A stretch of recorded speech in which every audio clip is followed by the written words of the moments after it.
Thank you for everyone being here. I'm with the Friends of the Ozark Research Center. It's a wonderfully highly conscious group here in Maine, and I was graciously invited to come and give a lecture, a discussion today about a lot of these secrets of ancient history, what is consciousness, energy, a lot of these mysteries that surround the universe and who we are.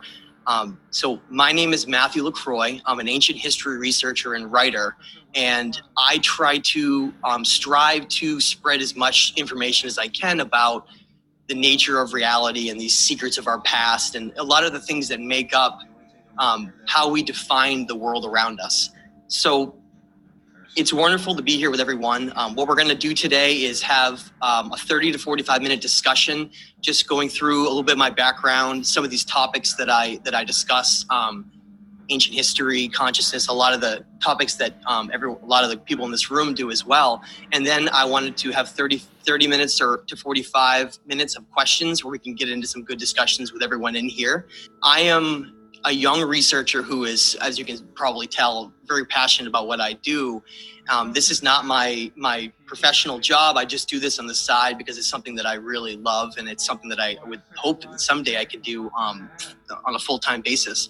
So to give a little background, when I was young, probably like many other people in here, I was questioning the reality around me, and I saw so many people going about their lives being focused on certain things, and there was just very little information that was actually coming down to help explain to me what I was seeing all around me. Things like taking walks out in nature and feeling all the energies in nature and seeing the design of the golden ratio and this Fibonacci sequence designed into all of nature itself, which really just provides evidence to show you that there is some kind of a conscious creator that was behind everything we find around us. But the more that I was going in school to try to find answers, the more I was finding nothing. And in fact, it was very depressing to be in school because it was a very linear, very closed-minded viewpoint that I was being given. I went to a very large high school where you were just sort of buried with tons of kids in classes, and very little attention was paid to the individual. And it was just this doctrine that was taught to you. And, if you wanted to be popular and do well, you had to get good grades, which meant you had to memorize and ingest everything that you were being taught. And so at the time, I didn't really understand what any of this was. But for me, it was more of a feeling of I was very bored. I lacked a lot of interest in a lot of the topics that were being taught, probably a combination of both who was teaching them and the information itself.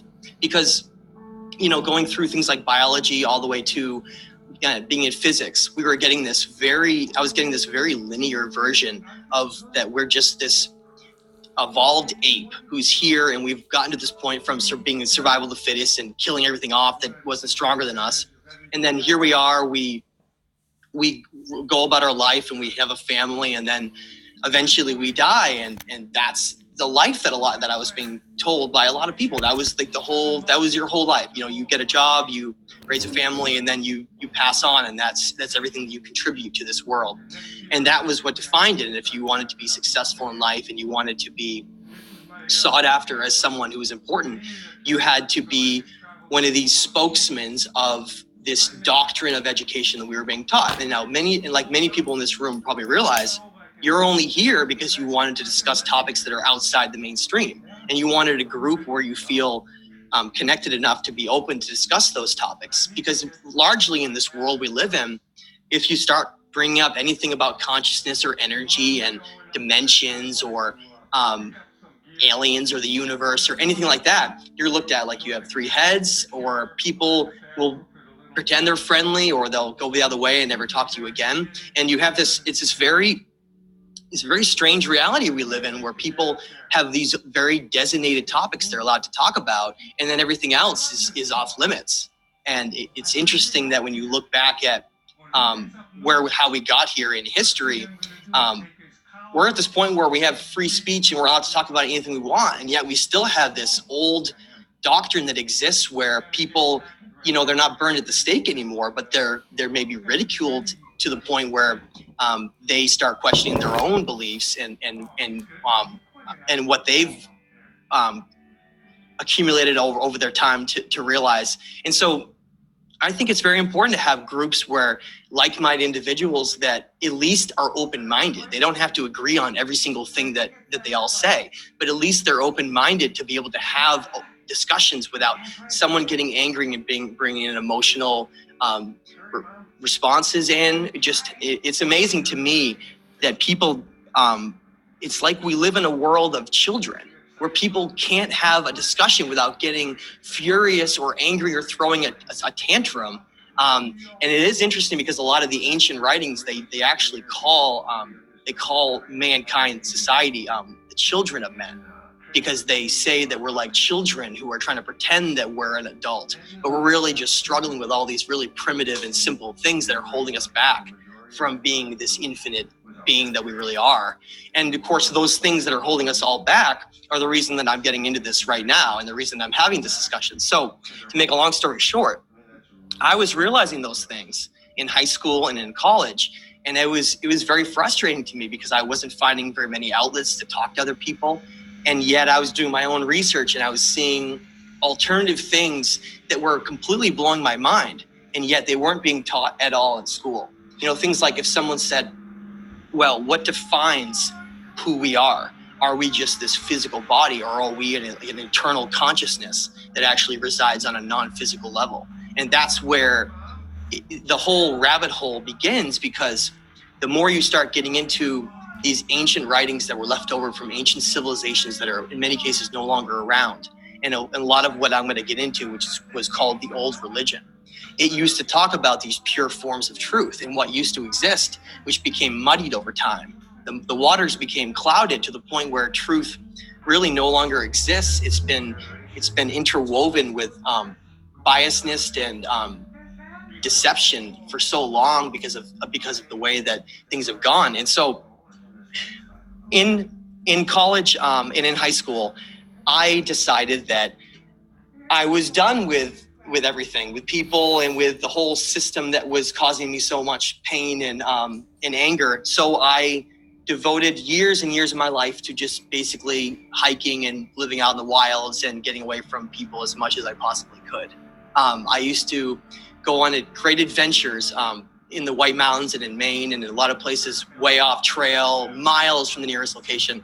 And the whole reason I got into writing and I got into doing this was because when I was out there searching for this other side, because I was taught that the great feats you had to accomplish was these physical feats, climbing a great peak or achieving something on this physical level. And it took me going through great strides in my life to realize that the great challenge is actually a non-physical challenge. It's overcoming the challenges of your mind and these things that hold us back from growing on a conscious level.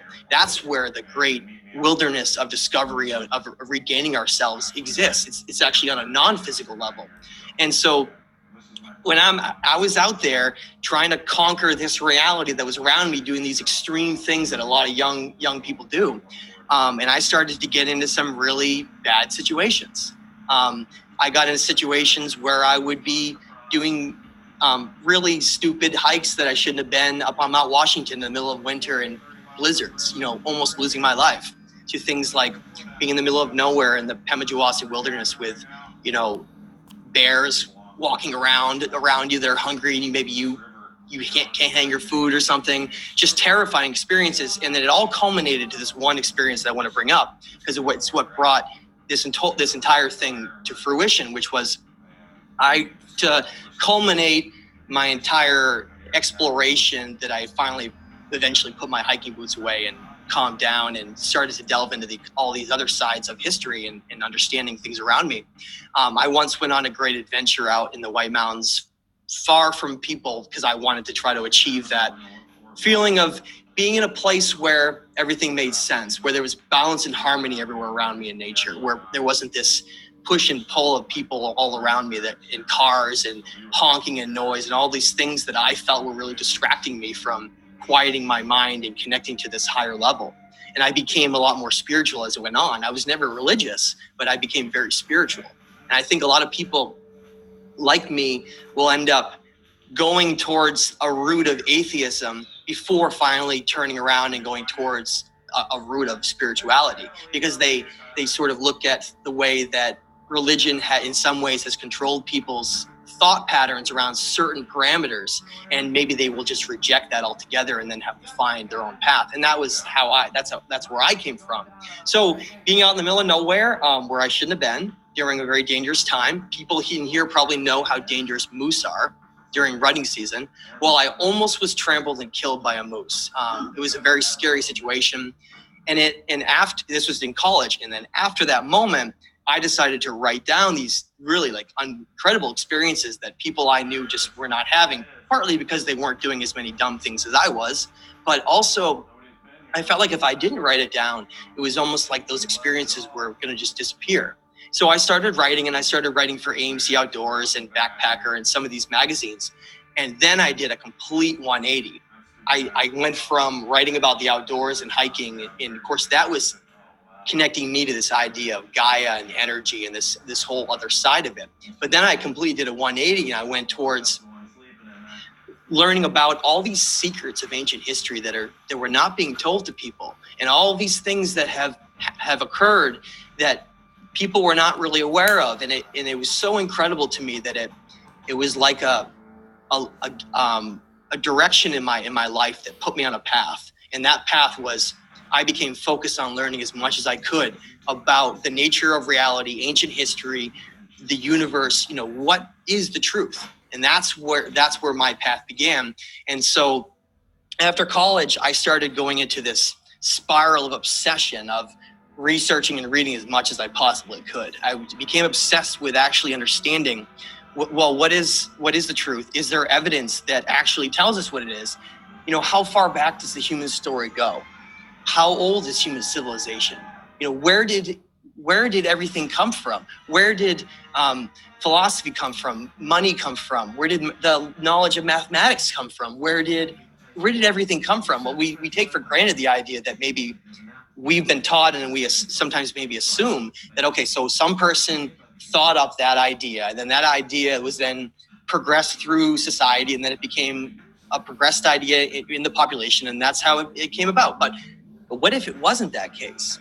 What if those ideas were given or maybe told to individuals? And so what we perceive as the rising of human civilization and the human origin story and what makes us us, what if there's this completely different story that exists out there that we're not really being told?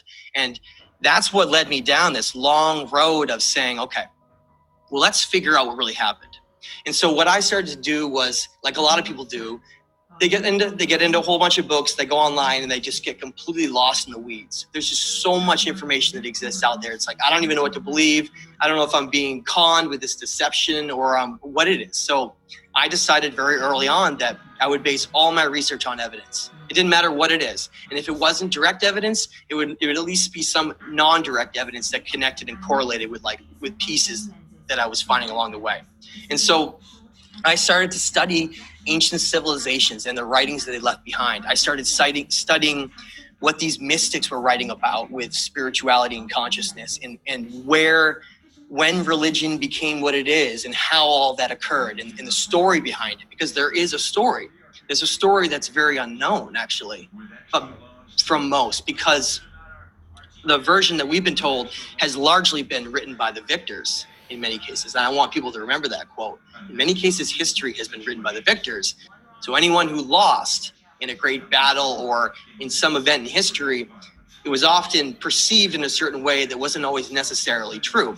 And I give the example all the time of how, look at this paradigm shift that's occurring in our society with a holiday like Columbus Day. Now it's becoming Native American Day, Indigenous People Day, all these different names. Well, wait a minute. Well, now instead of having this hero be the holiday, now we're making the what used to be perceived as the non-hero has become the hero. It's completely flipped, hasn't it? And that inversion is exactly why I do a lot of the work I'm doing. Because the more you start looking into this, the more you find that quite a few things have been inverted to their opposite meaning.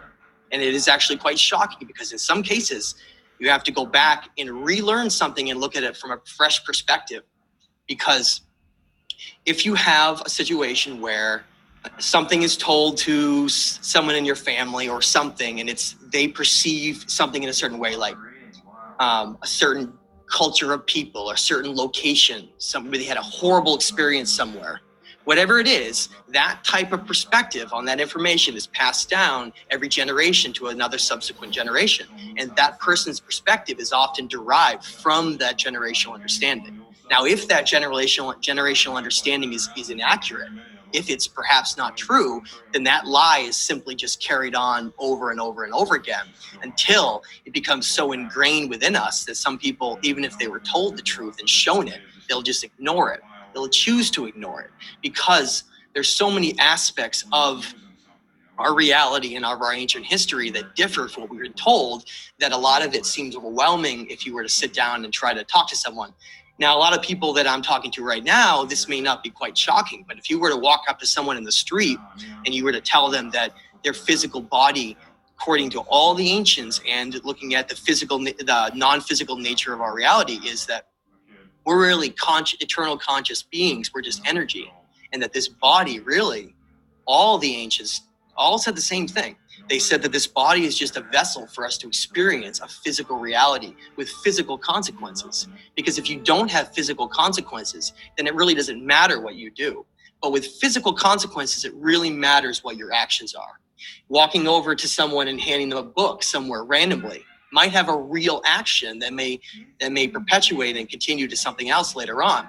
We don't understand a lot of times how our individual actions can then have that a butterfly effect later on in someone's life, because we don't always perceive how all those things chain together and connect. But everything we do in our reality and everyone we affect around us has an effect on how their life is going to go. And so once we realize that, the latest book I wrote, called The Stage of Time, is called that because I feel like we're all actors on a great stage and that we all play a certain role. Some of us are bad, some of us are good, some of us are more neutral, and we all play a certain role. And most of us maybe aren't even really aware that we're playing a certain role because we don't perhaps understand that role impacts other people around us. And so some of us might be eternal teachers, but we might not be doing teaching as a profession, because really the professions we get in are often not have to do with what we actually really are passionate about at our heart. And that's one of the problems actually that you really get into, is that, well, what are people doing? Should they be doing that? Should they maybe be doing something that they really enjoy doing? And that gets down to the rabbit hole that we'll get into, where I discuss the idea that, well, maybe we should be doing something different. Maybe we should be, what if everything ended up different than it is today? What if money never existed? What would our society be like if money never existed? So your actions are not derived by how much money you get, but maybe you just do it because you want to contribute to society. That's not a socialist idea. That's an idea that's looking at what would happen if money never existed. Because think about how much money has corrupted our world. And when you start looking at the origins of money and you get into that long rabbit hole, it really changes your perspective on, well, what would happen if we didn't have something like that restricting us. And so I try to look at everything from an outside perspective. If you ever want to look at any topic, doesn't matter what it is, always try to look at it outside of yourself. Think of it, okay, well, what would my perception of what I'm doing be like from way up in a tree's perspective? Or what would it be from someone else's perspective? So when you take yourself out of your own perspective, it's called being objective. And you look at it from a completely objective standpoint. Let's just take an idea and just look at it without any connection of anything that I have. Just look at it objectively. And maybe you might see it a little differently than you did before. Because a lot of times the view that we've been given is derived from something that's, again, come from these polluting thoughts that can occur. Now, that's what's leading me into what all this is about. What you find when you look at the oldest writings on Earth, they're known as cuneiform writings. Now, cuneiform represents the oldest form of writing that came out of the region known as Mesopotamia. Now, the Mesopotamian region is what we're told in school was where human civilizations emerged. Okay, and I agree with that. But what I don't agree with which is what I'm going to go into and tell you about with the evidence, is how old that is and how far back it goes. Because that's really where this whole journey of understanding our story begins. And understanding our story directly relates into understanding the nature of reality, because those civilizations mastered their understanding of reality, and they left behind writings to then have other societies understand. But the problem became, over time, competing interests decided that it would turn into a war of information, really. And so some pieces of information that were deemed heresy or were against these certain viewpoints were just burned or destroyed, and no one ever heard of from again. Give an example, many people probably have heard of the Library of Alexandria in Egypt. Okay, so the Library of Alexandria was an ancient Gnostic library that contained writings that were from when Egypt was first founded, from even in I state, even before the pharaohs of Egypt.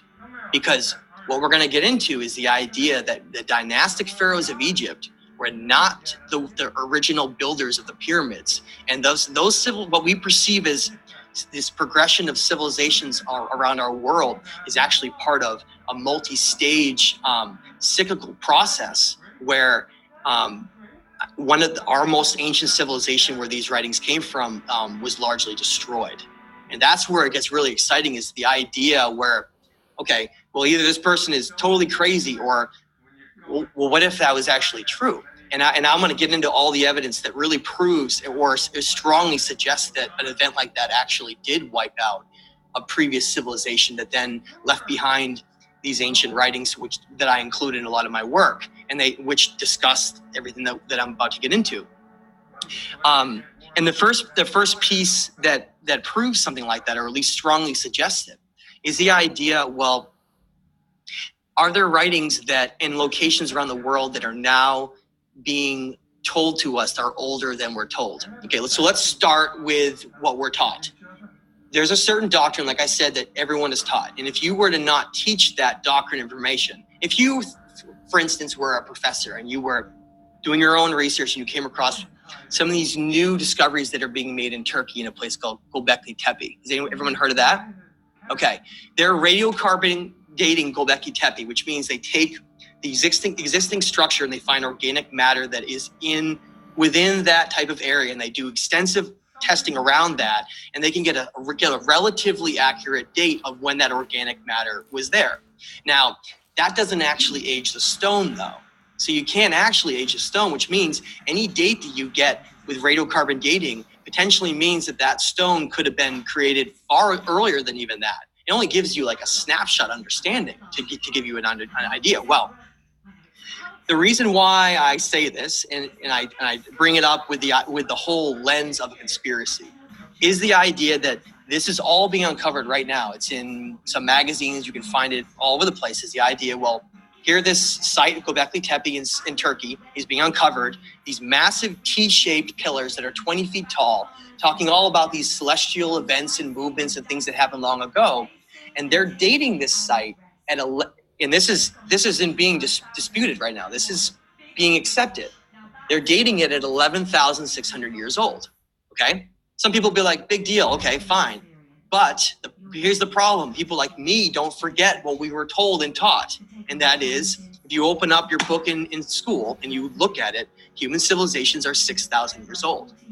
That's what everyone is taught. That is the standard. And like I was getting back, I mentioned it. If you're a professor and you're looking into Göbekli Tepe and you find this information and you decide you want to weave it into your discussions, you will be either you can be or you will be fired, because you have to teach the educational doctrine that was set up a long time ago.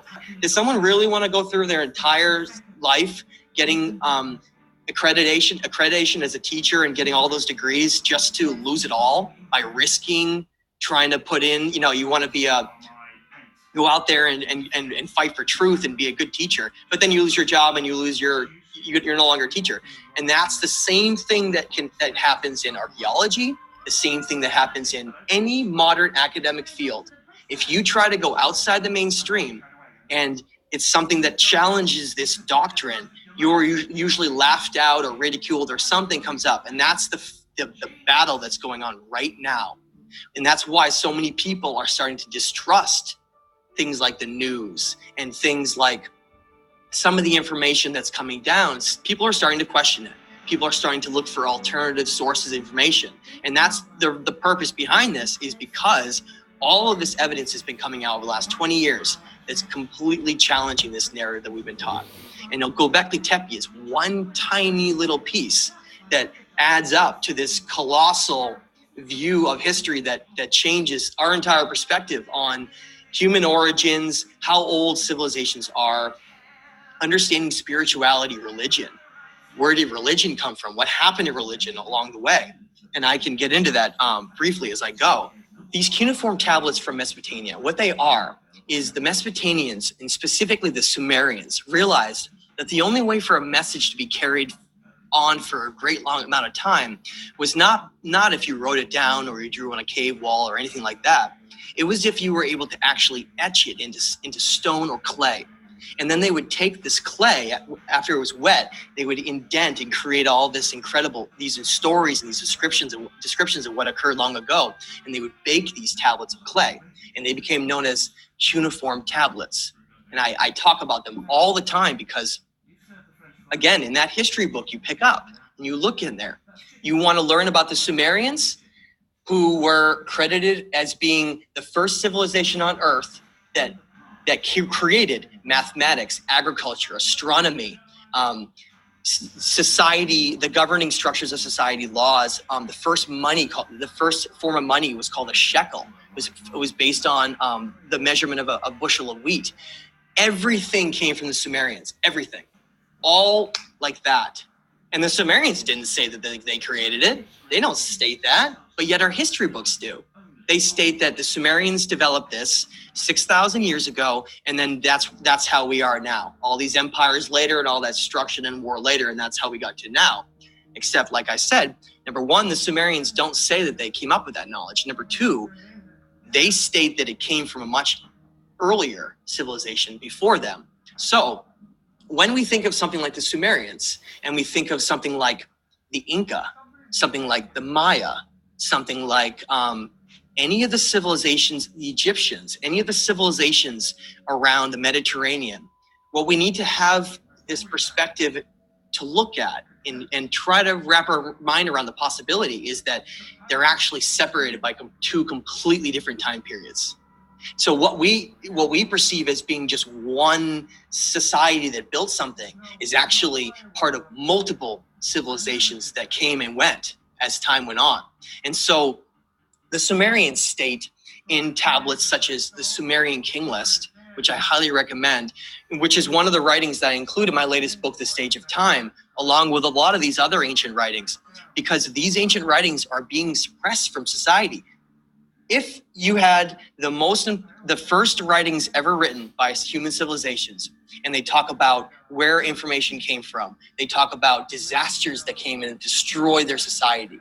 They talk about where the knowledge of their information and how old their civilizations are. If all that information is in these writings and they're sitting in museums in the library, the University of Oxford in England, why isn't it being shouted to the world on loudspeakers and on every newspaper? Nobody's ever heard of it. Most people you walk up to have never even heard of a cuneiform tablet. They don't know any of that stuff exists. Or if they do, they say the same thing. They'll go, aren't those just myths? Aren't they just myths? Well, maybe the perspective we've been given on some of the biblical versions might be turned into a myth. But what you quickly find is, hey, wait a minute. So stories like the biblical version we've been told about Noah, that came from a Mesopotamian story that was called the Atrahasis. So then the more you start connecting all these stories in Genesis and all these stories that go back and forth, you find that most of them were either Mesopotamian stories or Egyptian stories. Almost all of them were all derived from a previous source. And then over time they were rewritten and it turned into what they are now. But if you want to find the truth of information, you need to find the most pure forms of that information. And that's where going to look at these cuneiform tablets is so important. And that's not just the first civilization that has these ancient writings. After Mesopotamia, there was the early Egyptian civilizations that were, the region was known as Kem, K-H-E-M. And that was the name that was given far before Egypt ever existed. So what we think of as the dynastic pharaohs of Egypt, with all the hieroglyphs and writing, that's a civilization that came thousands of years later. And that comes from direct evidence from all of these ancient writings and these monuments that they left behind. And that's where one of the biggest pieces of smoking gun information comes from. When you go into Egypt, go around the Sphinx enclosure and go down to Karnak, Egypt, and all these locations. If you know what you're looking for, if you know what precise megalithic blocks building means. So megalithic means giant single stone, very large single stone, okay? And so what you find in a lot of places like in Egypt is you find this incredible, perfect building on the bottom, lowermost level in Egypt, okay? And you start noticing that it's this perfection to it, that you can't even fit a human hair or a piece of paper through it. Has anyone seen some of this building before? Okay. That building, once you know what you're looking for, and then you see the primitive building that's on top, this mortar and all this small little stones and these small rocks, when you can tell the difference, then all of a sudden you go around the world and you see it everywhere. In Peru, oh my God, there's the same thing in Machu Picchu. There's the same thing outside Sacsayhuaman. There's the same thing up in Mexico with places like Uxmal and places like Chichen Itza. Has anyone been to Chichen Itza? These locations, if you have the trained eye to look for it, but why would anyone look for it? We've been told it's all built by the same civilization, so nobody's looking. Nobody's really looking and noticing on that. Well, some researchers are now. And there are other researchers, and I want to give them credit. Researchers like Brian Forrester, others like Graham Hancock, other researchers like Robert Preval, Robert Schock. These are archaeologists, geologists, or just researchers who have gone out to these locations that we've been told were built by the pharaohs of Egypt during, the dynastic period 4,000 years ago or whatever it was, 5,000 years ago. And they're saying, wait a minute, I'm a trained geologist and I'm seeing geology on these structures that's not matching this dating. So I'm sure everyone's familiar with the Sphinx, right? The Sphinx, we're told, was built during the same time period, and we see this certain head that we see, it looks like a pharaoh's head, okay? Except when you actually do research, you find that the Sphinx was recarved. It was a structure that was predating that. So how do you know that, right? Well, geologists have gone in and they've looked at what's called the Sphinx enclosure. And it just means the rock walls that have been created around the Sphinx. And we're told that those were eroded because of sand and wind, okay? So these geologists got down in there, they're saying, okay, we're looking at these structures, and some people have come along over time that's saying, that doesn't look like sand and wind. So some of these geologists I mentioned would have come in there to look. And I think in a lot of these cases, if you actually go and listen to interviews, like I think Robert Preval and Robert Schock talk about how they actually went in with a very pessimistic viewpoint, and they were actually going in to discredit some of these people that were noticing some of these things to try to hold up this viewpoint. And they were stunned to actually go in and use their expertise in geology and climatology to look and say, wait a minute, this is impossible to be eroded from wind and sand. It could only be eroded by one thing, water erosion, okay? This is a very important point to make. So if the Sphinx enclosure was eroded by water erosion, and geologists all around the world have now confirmed that, when did you have deluges of water in Egypt? It's a desert. Look, it's the Sahara Desert. All you do is you essentially take climatological data derived from ice cores, and you can say, I'm going to look at the climate period that occurred when there was heavy rains that would have been enough to create this erosion on these enclosures. Then I can get a date for at least when this happened.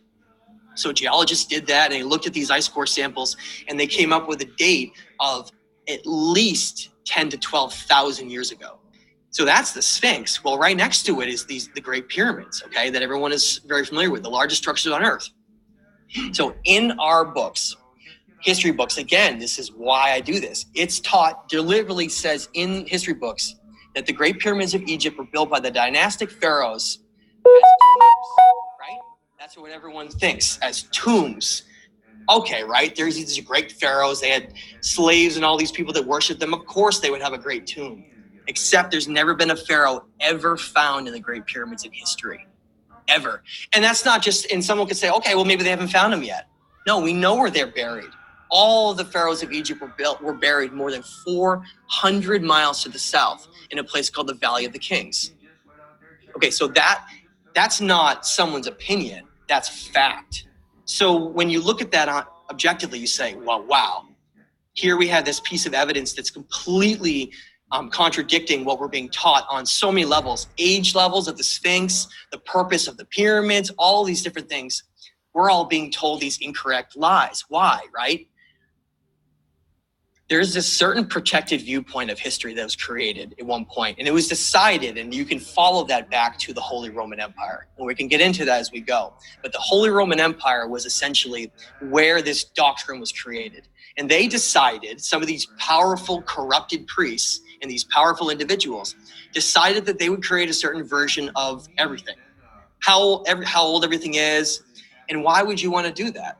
Well, if people were under the perception that human civilization is only 6,000 years old, and that everything came from this simple progressive viewpoint to where we are now, people would have this certain viewpoint on how they're going to act in life. They would say, okay, well, we got here from our own means, and we're just a highly evolved ape, and we can do whatever we want because we got to this point, and look at us, we're the best, right?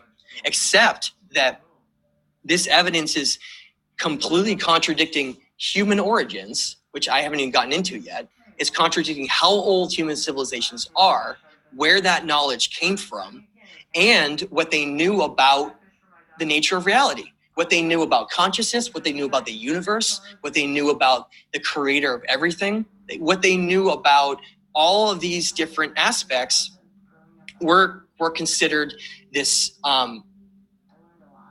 forbidden knowledge. And so those who were practicing that knowledge, you may be familiar with, they're known as the Druids. Has anyone ever heard of the Druids? Okay. So I love to bring this up because it's a topic that gets people really fired up, because in Maine and like many other places, St. Patrick's Day is one of the most popular of our holidays of all time, right? So in the story of St. Patrick's Day, like we're told, this is like everything in history, remember? History is written by the victors. We're told that we're celebrating St. Patrick's Day as like a form of Irish pride, right? Irish pride towards Ireland becoming its own sovereign place, and you know, yay, Ireland, and all these things. It has nothing to do with Ireland. It has nothing to do with Irish pride, and we've been greatly deceived about the truth about a lot of things. From Christmas all the way to St. Patrick's Day, there are so many holes in these stories that have been turned into just a way for us to spend money, us to be somewhat controlled in our mindset. So I want to tell you the truth about St. Patrick's Day, and it's going to change your entire perspective possibly on all of this, because you'll understand why this information became forbidden and how this whole thing got started. So a lot of the Druids are demonized as being some kind of a group who were living in caves that were doing blood sacrifice stuff, right? That's what they're portrayed in a lot of media as. That's a deceptive viewpoint of the Druids as this very strange, cultish type of group. Whereas what the Druids really were was an ancient group who used to practice what was called the Old Religion. And it went back to before the Library of Alexandria to these ancient Gnostic writings that were derived from even earlier sources. Now, Gnostics, people know Gnostics, that word Gnostics, the Gnostic writings are the very first versions of Christian writings. They're where it all came from. If you want to go find the most pure versions of Christianity and what came before, it's called Gnosticism. And the Gnostics had all these different books that they included in their information that were just left out, like the Book of Enoch. I don't know if anyone's ever heard of the Book of Enoch. And these are all Gnostic writings. And so what happened when the Holy Roman Empire was formed? Remember, it used to be called the Roman Empire. But when Constantine, the head of the Roman Empire, while it was collapsing, they realized they needed to do something because the entire Roman Empire was collapsing. So they decided this is a brilliant idea. Constantine reformed the Roman Empire as the Holy Roman Empire, which means that before it was the Holy Roman Empire, If you were a Christian, you were burned at the stake. After they became the Holy Roman Empire and they adopted Christianity, if you weren't a Christian, you were burned at the stake. They completely flipped it on its head because they essentially took over Christianity. It turned into the branches of the Catholic Church, the Christian Church, and the Protestants. They essentially these branches of Christianity, but it all came from these pure forms that came much earlier. And essentially the Holy Roman Empire decided to create their own narrative. So they created a doctrine of human history, religion, and all of these different aspects. And that doctrine wove its way into the fabric of where we are today. Now, remember getting back to St. Patrick's Day and the Druids, right? What happened to them? Well, the Druids were one of these last groups that was literally being hunted down by the Roman Empire. I don't know if people know that, but the Roman Empire was that's why they burned the Library of Alexandria. That's who burned the Library of Alexandria down to the ground. The Roman Empire invaded Egypt and destroyed everything, stole all their writings, and then they went through and they continued that conquest all the way up through the ancient world, because their idea was very simple. If we can control religion, then we can essentially control the message. That was their whole idea. And so they went through traveling around and found all these ancient Gnostic writings and anything that predated the Christianity version that they had created, and they were burning them all and destroying them all. That's what they were doing. So here are the Druids being hunted down like all these pagan groups were. And what was happening to them? They were being stoned to death and burned to death. I'm sure you've seen countless things on TV and media and in books where someone is coming out with this alternate idea, and then the people are saying, burn them, and then they're stoning them, and it's this mob that was created. Does that mean that person is being burned at the stake because they had ideas that were truly wicked and shouldn't be told to the people? No, probably not. It was because it was against this doctrine. And that doctrine was so heavily ingrained within us that now when you're talking to people today, unless you show them direct evidence, most of them will decide to completely ignore what you're saying because it's very difficult reforming aspects of reality. Now, so the Druids, they were one of the last groups on our entire world, one of the last groups in history that was basically in hiding because they were trying to protect what was called the serpent knowledge. Does anyone know about the significance of the serpent? Okay. They were called serpents, snakes. I'm sure you know that. If you look at any St. Patrick's Day event, you see green snakes and everyone's like, oh, that's fun. Snakes are being killed by St. Patrick. Well, this is how this whole thing goes down. The serpent all throughout history has been this aspect of it's been demonized. The serpent has always been the evil one. Ever since the original sin in Adam and Eve, it's been this idea of this evil serpent gave Adam and Eve knowledge and it's this evil figure, right? All throughout history. So anytime these ancient teachings that came along that taught what was called the old religion, they were considered serpent worshipers, serpent cults, because knowledge, the serpent was considered a great symbol of knowledge. It was considered a great symbol of wisdom. It had to do with a great transformation that it can occur. And the serpent was considered a symbol of essentially, have you ever seen the symbol, the caduceus symbol, the medical caduceus symbol that's on every hospital? And that's a serpent interwoven with wings at the top. If the serpent is so evil, what is it doing on our most prestigious medical institution? I ask you that. Take a completely different look at a lot of these aspects of history. The serpent simply represents knowledge, balance, higher wisdom, achieving these higher states. It was a symbol that was used that was eventually demonized by the church because there are implications that go back far beyond that to where that symbol was originally used. So the Druids were practicing this old religion knowledge from these ancient civilizations, and they were being hunted down by the Roman Empire. The last stand they had on the whole planet was up in Ireland, Wales, and the area of England. That's the last stand that they had been hunted down, and there was the last place that they were around. They were the ones who built Stonehenge, the Druids, okay? They were part of the last culture, one of the last cultures that practiced what was the old ways, understanding what the old ways were. and they were being hunted down. And essentially when that group was eradicated, we lost pretty much the last group who really understood it. And then the Freemasons came along, and they pretty much, I considered them to be the last progenitors of that knowledge until even they became somewhat corrupted over time. But to the story of St. Patrick, I give you a little background there. They were called snakes because anything that was considered that forbidden knowledge that was against the Holy Roman Empire's version of Christianity, they were called snake cult worshippers, snake cults, snakes, serpent work. Anything that has to do with serpents or snakes was a demonization term given for a group that was a pagan group that worshipped this non-Christian version that was later created, okay? So the story of St. Patrick's Day is this. St. Patrick was in the 17th century. By the way, his father was a Roman emperor. He was in the Roman army, St. Patrick's father. So he was already affiliated with the Roman Empire from the very beginning. He's tasked by the Christian church to go to Ireland and cleanse all the snakes from Ireland, right? So people hear that like, oh, great, I hate snakes, right? And most people I come across say that, except there's never been any snakes in Ireland. Snakes can't live there. It's too cold for snakes. So quickly you see that, oh, wow. So a lot of these terms, the reason why people have such trouble with understanding the past is that it's hidden within symbolism, hidden within these metaphors.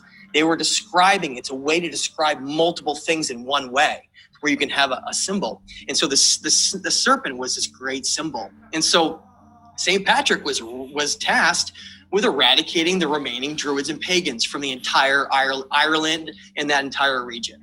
And so we think it's this happy thing about Ireland when really they were going in and essentially murdering and kicking all of the remaining Druids out, which was the last of this ancient Egyptian knowledge. Remember, Egypt had been conquered by the Roman Empire.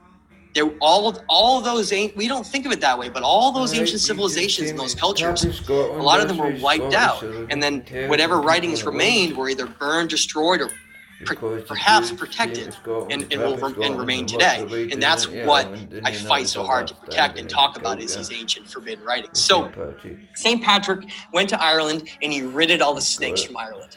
And that's the story of how the great knowledge of our world was essentially lost. After the Druids were wiped out, we had this reset of information. And over time, these old ways and this old information, these pure spiritual teachings and these teachings that allowed us to understand our past, where we came from, our place in the universe. Those were suppressed, destroyed, covered up to where we are today. We live in this very materialistic world where we see God and spirituality as more like something that we just take advantage of rather than something that we should be really be privileged that we are who we are, and we should be stewards here. We should be looking after this incredible planet that we call home, in this unbelievable universe full of infinite varieties of life and star systems. And what are we focused on? All these really simple, deceptive ways that keep us locked in that mentality. Just because honestly, I come across all this information, and then there's a lot more of it. And I tell people, and some people come up to me like, why don't people know this? People don't have time. People's lives have been completely consumed with time. People don't have any time.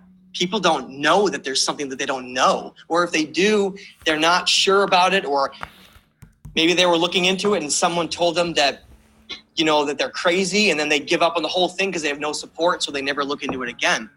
We have to understand that the whole idea of integrating new ideas is dependent on the support system that we have around us and whether or not we're able to actually change our ideas of certain things by what evidence is telling us. I mean, do you think that it's really, is it fair and balanced that all this new evidence that's coming out that's rewriting the story of human civilizations is it not being told to people? I mean, don't people deserve to know what the truth is, even if that was something that could disrupt the paradigm that we have? I mean, think about what people do. People get up, they spend most of their lives working, and then the last maybe few years that they're retired, maybe they're so exhausted from a lifetime of working that they don't do much. They sit around and then they die and it's over, and it's just sad life.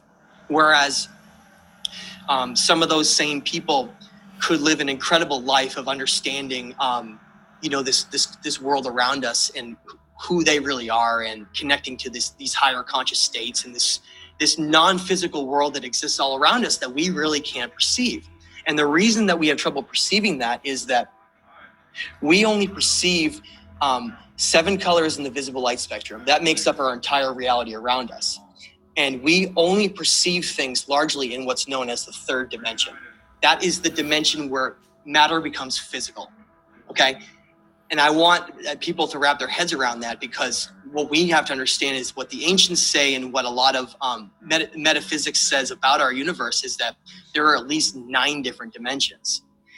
And we're in the 3rd dimension right now. Okay, that's where everything becomes physical. So we're having a physical experience as non-physical beings in this reality, okay?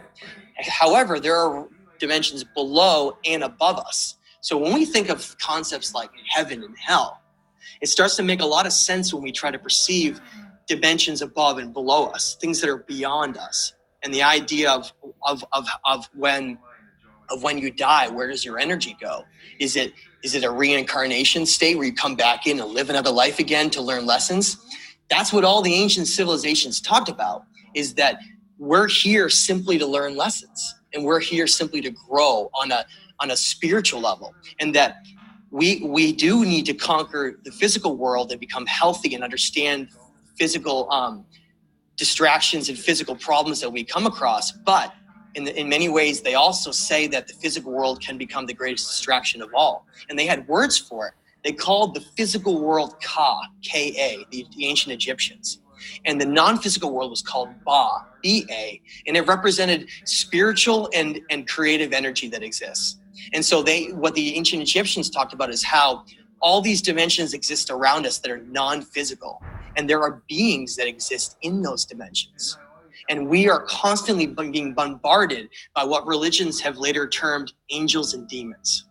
And in many cases, when people are channeling or receiving messages or influences, we're susceptible to whatever exists outside of our realm of our perception. Because again, this is just one dimension that exists with at least 9 around us, mostly higher dimensions, meaning non-physical dimensions. So when we think of, some of these angels that we think of in our history, some of these gods, were they somehow these wisdom bringers that imparted this knowledge? Well, that's what the Sumerians say.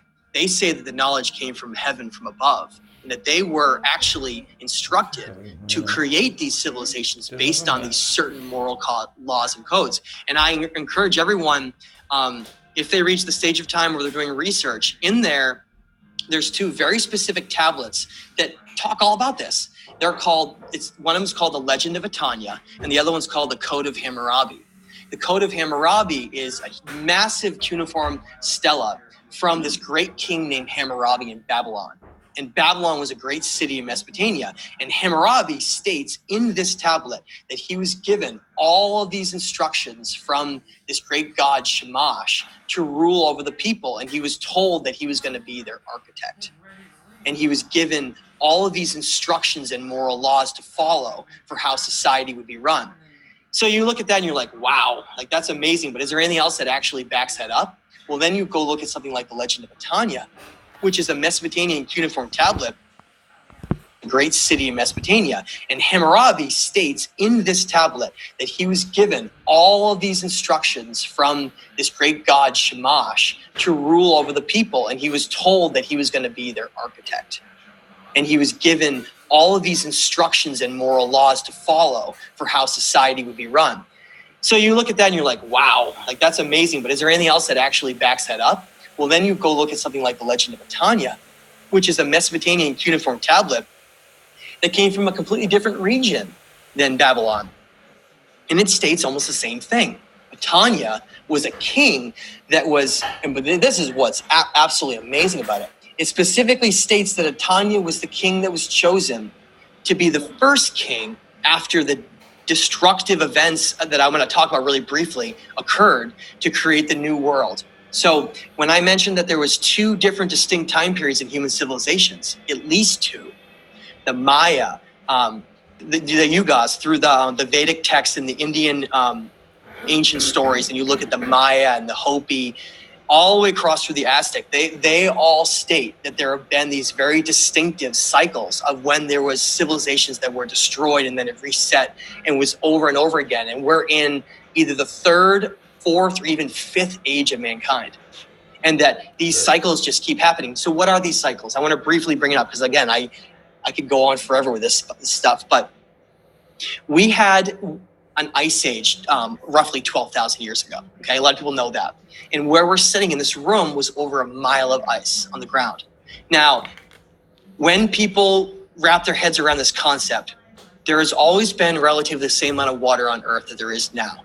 So if you have a tremendous amount of ice locked up in glaciers, then you can't have that water in oceans, right? And the same thing can be true vice versa. That's why the concern right now is that when we have these last glaciers that are melting during this time of warming before we probably change to the other cycle, is that that water has to go somewhere. And what's the worry is that some of these cities and places that are built along low-lying areas are going to flood, right? Because the oceans are going to come up. Well, what a lot of people don't know is that 12,000 years ago, the ice age that we had on the Earth was so much more dramatic than what we perceive now as ice, that most of the northern hemisphere was locked in ice sheets. The ice sheet that was above our head was called the Laurentide ice sheet. And that was 1 to 2 miles deep. And that's what Cape Cod down to Long Island is off New York City. That's a giant glacial moraine. That's how far south the glaciers retreated to or got down to before they retreated again back north. So that means that, what does that have anything to do with ancient civilizations, right?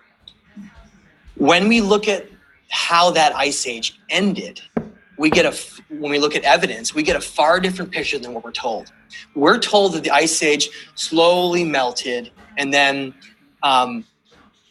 things progressed to what was called the Holocene. Okay, the Holocene was what came after what was known as the Younger Dryas. The Younger Dryas was a time period that was representing the end of the ice age. Okay, which led to the much more smooth and balanced climate of the Holocene. I mentioned ice core samples before. When you go to Greenland and you get an ice core sample, you get a snapshot of what it was like back 12,000 years ago. And instead of being this slow melting of the ice, evidence shows us it was this completely different event that occurred, where it was actually a disaster, like an apocalyptic disaster that basically occurred, where the ice rapidly melted within, let's say, less than 6 months. And we're talking about now how much ocean water was in this ice. People wonder. Ocean levels back 12,000 years ago were 400 feet lower than they are today. Try to wrap your head around that. You go down to the ocean right here, right? You go down to along the coast of Maine. Try to imagine ocean levels 400 feet lower than they are right now. How far would you be able to walk out there? What would the landscape look like? Enormous mountains that you would never even see because they'd be underwater. That's what we're talking about with this world that existed back then. Now, if you remember, Göbekli Tepe and all these ancient locations with this megalithic building, they're being dated to before the Ice Age, okay? So when you look at Göbekli Tepe, you look in this location in Turkey, I bring it up a lot because it's a prime example. They're doing these archaeological digs where they dig down through the layers and they say, okay, this layer represents this time period, this layer represents this time period. Well, what they're finding is the lowest layer before 11,600 years ago, when they're dating these big structures that were built, this temple, they're finding that, yes, people were hunter and gatherers. They were nomadic. That's true. But within a very short amount of time, potentially a year or less or whatever it was, these hunter-gatherers all of a sudden became sophisticated. They had laws, they had agriculture, they had all these building practices. Where did they get it from? If we're told that this was all just designed through slowly people came up with these ideas and then they passed them on to other people, why do we have these individual locations that are separated by vast oceans around the world where this sophisticated building that completely contradicts what we're told? Like in Peru, where we're told that the Peruvians, the ancient Inca, built these temples and structures all at the same time. Yet, like I said, all these other structures around the world, this precision megalithic building is on the very bottom and the primitive building's on the top, totally backwards. Because if you have a progressive system of evolution, you would have the most primitive building on the bottom and then the sophisticated building would be on the top. All around the world, Imperial Palace of Japan, all the way to Angkor Wat in Cambodia, all the way through the Indus Valley and some of these civilizations in India, through Turkey and along the Mediterranean coast, Egypt, all the way down to Sudan and across the world to Peru and Bolivia and up through the Maya and Inca. We find the same thing. There was once, evidence strongly shows that there was a global civilization that once existed.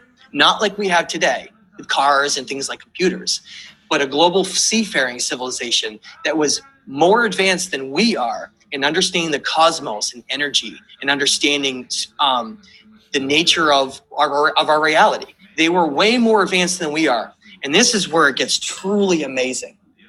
When you plot each of those locations, of those sophisticated, I call them the megalithic civilizations, when you put them on a map and you pull them up, each one of them is found in a very specific location on the earth. It wasn't that they were just randomly built where they were. It actually had nothing to do with them just finding water in a hospitable location. It had nothing to do with that. You think, well, why would they build it? The reason why they built it and the locations they built them explains it proves the sophistication that they had. Has anyone heard of a ley line in here? Okay, so you guys have all heard of ley line. Ley lines represent these energetic convergence zones that exist around the world, where our world is not just this dead planet where we're all in this material world and we all die. It's all energy. Everything is derived from energy. And Earth has been known as Gaia. It is this Gaia energetic place, and its energy is created from what is called electromagnetism. Now, electromagnetism is created from the body of an object through its mass. So you have like an iron ore spinning in the center of a planet, and it creates this electromagnetic grid that goes around the Earth. And that's what protects us from incoming solar radiation and all these cosmic things that bombard a planet. It's this incredible design that's been woven in to allow life to develop and flourish on a planet. Because if you did not have that electromagnetic sphere that could develop, life would be destroyed by the cosmic rays instantly. It would never be able to develop. So here you have this means for life to be able to develop on a planet. Pretty amazing in itself if you think about it, actually. Why would that even need to be that way, right? If it was random, what would it matter if life could exist?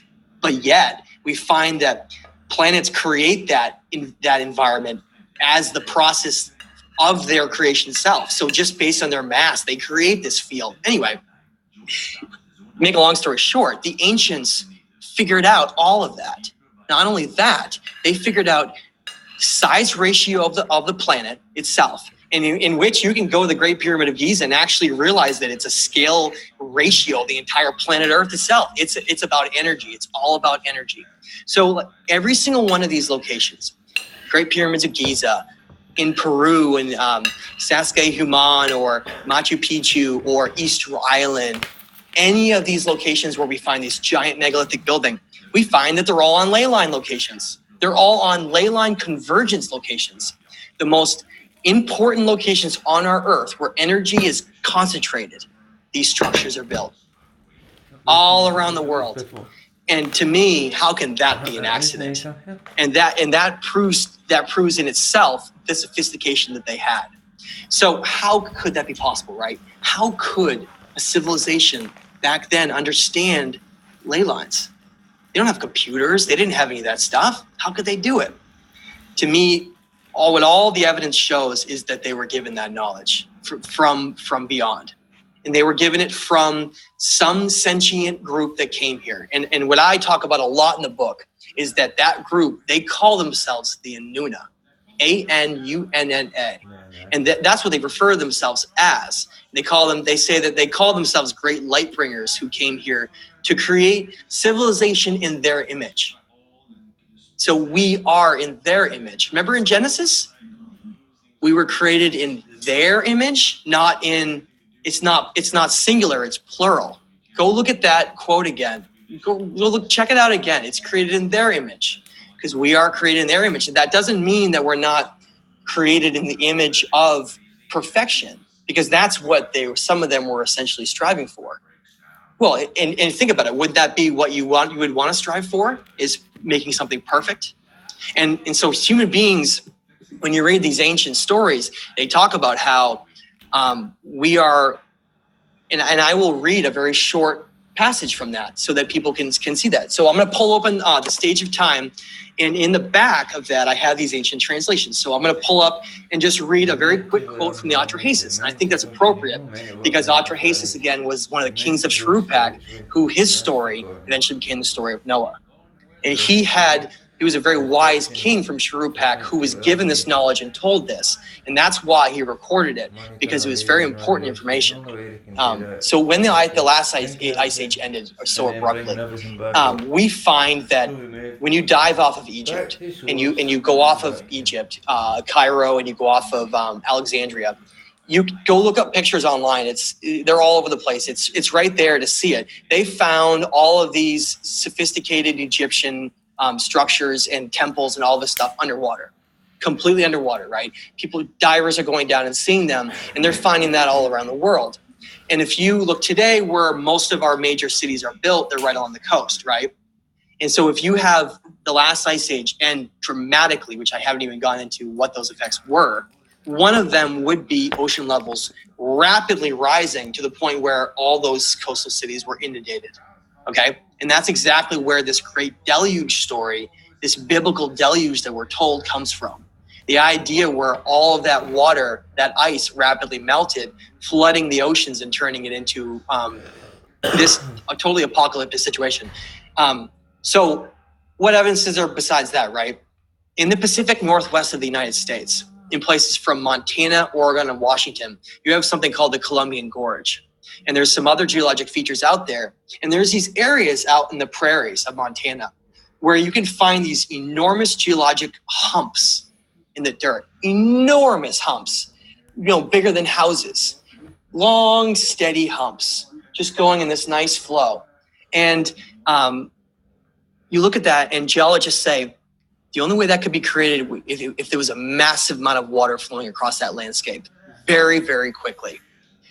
And you look at something like the Columbian Gorge and Snake Gorge and a lot of these immense gorges that were created in a very quick fashion, and you look at the timing of these disasters, and quickly you begin to connect the idea of, okay, we had a disaster occur at the last end of the ice age. Well, look what happened. And you're all be familiar with this. What animals used to be around the last ice age? We're all familiar. Woolly mammoths, saber-toothed tigers, giant beavers, all these enormous birds, they all went extinct. And we're told that a lot of those went extinct from overhunting and from climate change, which climate change is true. But in this case, climate change represents a disaster. They have found woolly mammoths in Siberia that are completely frozen with food in their stomachs. So we're talking about an event that the climate shifted so rapidly to end the last ice age. It shifted so dramatically that it not only fluctuated the climate so significantly that we lost, it was like nothing we can even perceive now, but you had things like deluges flowing across the landscape, tidal waves, because at the same time, we have to understand, well, what is causing this melting of the ice caps? And the answer that keeps coming up about how the cyclical nature of these civilizations destroying is the sun. The sun seems to keep going through these cycles of where it gets very, very hot, then it flips and it goes through a cooling phase. That's called, that's a minimum and a maximum solar radiation that can come down to the earth. And those cycles always occur naturally. That's something I really want to throw out there. But that doesn't mean that human beings aren't pushing a natural cycle forward quicker. Well, it does mean that this cycle that's occurring right now is part of a natural process that has been going on over and over and over again. And so when the sun goes through these events where it will strip a planet of its electromagnetic grid, and that's what creates all these problems. if that solar radiation can get in enough, it can disrupt and destroy that protective layer. And then it can actually get into the earth and cause melting of glaciers and the climate to shift and massive earthquakes and tsunamis and volcanoes to go off. And if anyone is familiar with Plato, I'm sure many people are familiar with the philosopher Plato. In the Timaeus and Critias, he talks about how there was a great civilization called Atlantis, who was destroyed by cataclysms during the same time period as the last ice age. So where does that all connect, right?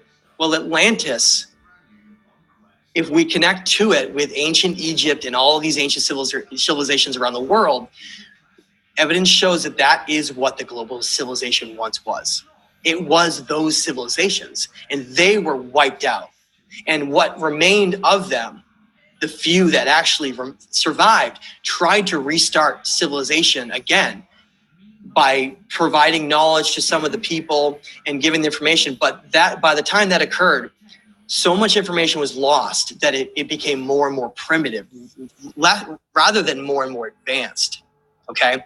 And that's, so just picture this, picture something like in Peru, some of these ancient temples being a lot older than what we've been told, and disaster occurring where they're wiped out and it's just strewn all over the place. And there's just these pieces left, right?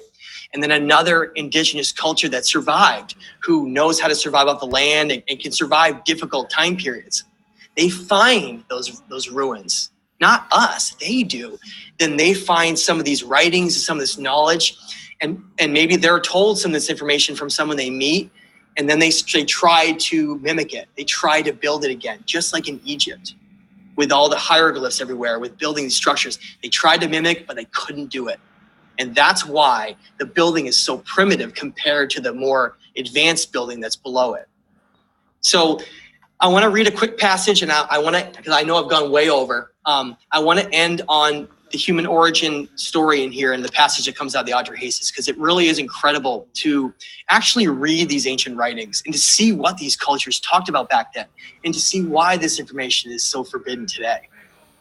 So tablet 1 of the Atrahasis, I'm going to read just this one passage. It comes, and this has been translated from a combination of Stephanie Daly and George Smith, starting in the late 1800s, and they are Syriologist experts. And so I always strive for the most precise translations possible. I feel like evidence is what matters in this day we live in.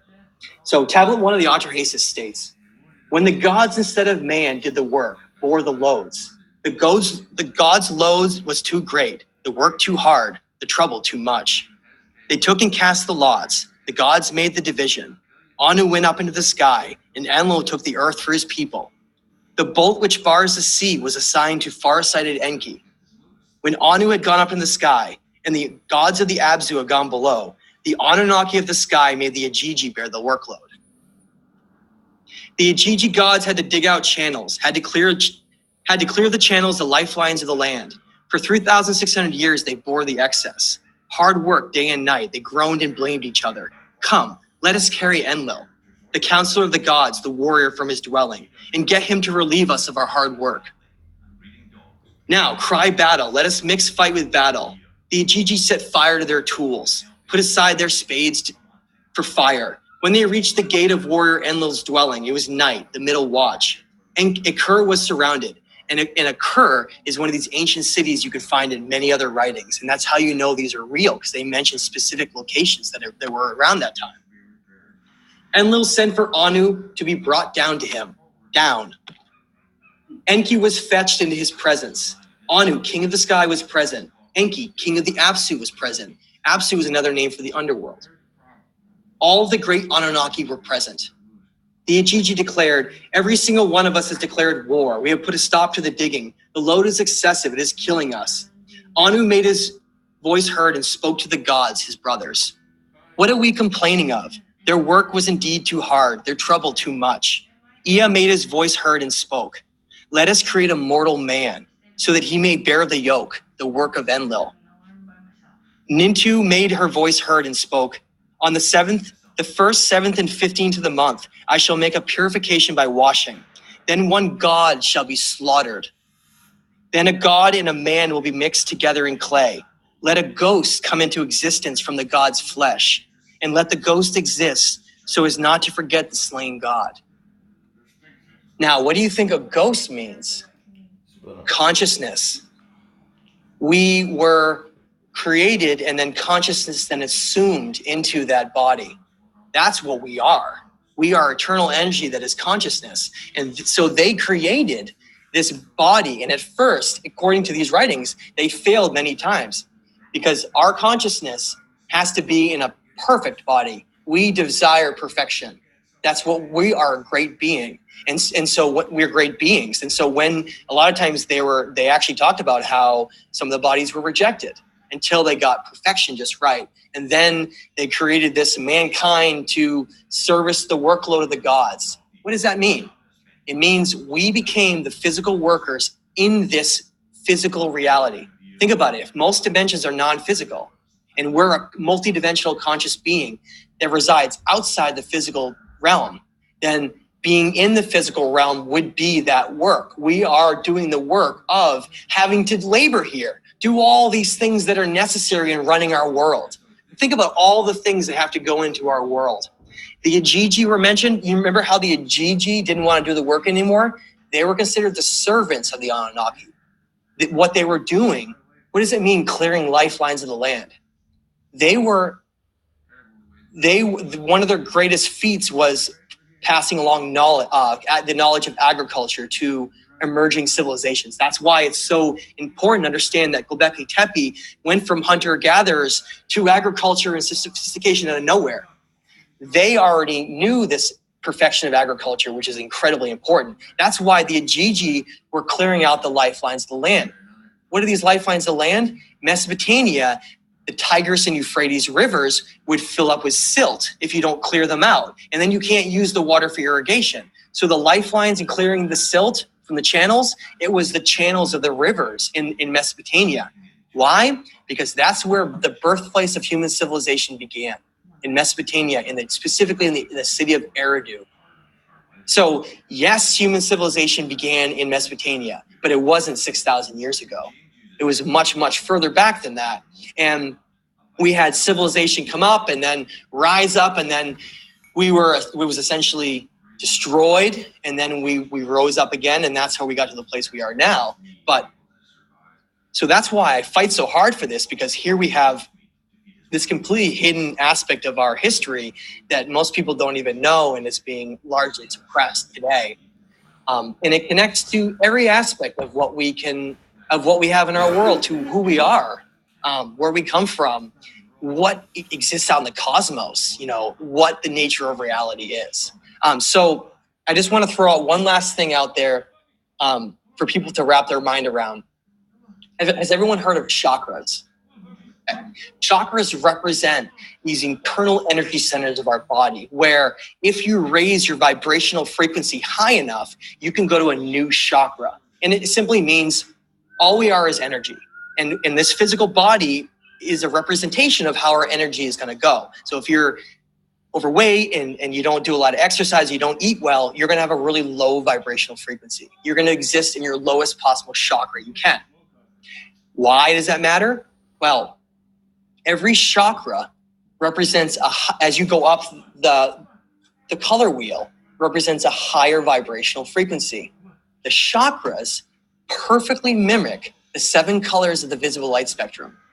And this is where people get in, they look at this and they say, wow, human beings have these chakra centers inside of us along our spinal cord. Okay, that's what all the ancient wisdom mystics talked about.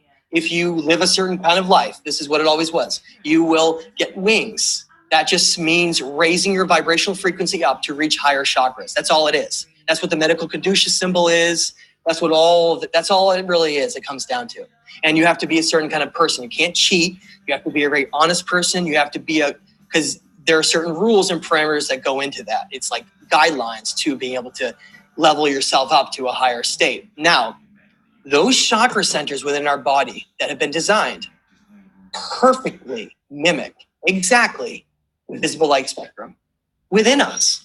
So if you think about, so our red root chakra, red root chakra, represents the lowest vibrational frequency we can exist in. Red itself in the visible light spectrum has the lowest vibrational frequency of all the colors. So you ready for this? If you see a rainbow outside after a rainstorm, if you were able to get a thermometer, and this is something that they don't teach any of this in school, and you take that thermometer and you actually go up and you measure the temperature of those colors, they'll be different. They don't all have the same temperature. Wait a minute. So red has a different temperature than blue and purple? They're all representations of different vibrational frequencies. So if our chakra centers perfectly mimic and match the visible light spectrum as that vibrational frequency, it means that we're designed as a light being. We're literally beings that are perfectly designed for this physical realm of reality to mimic it itself. We are a representation of sentience here.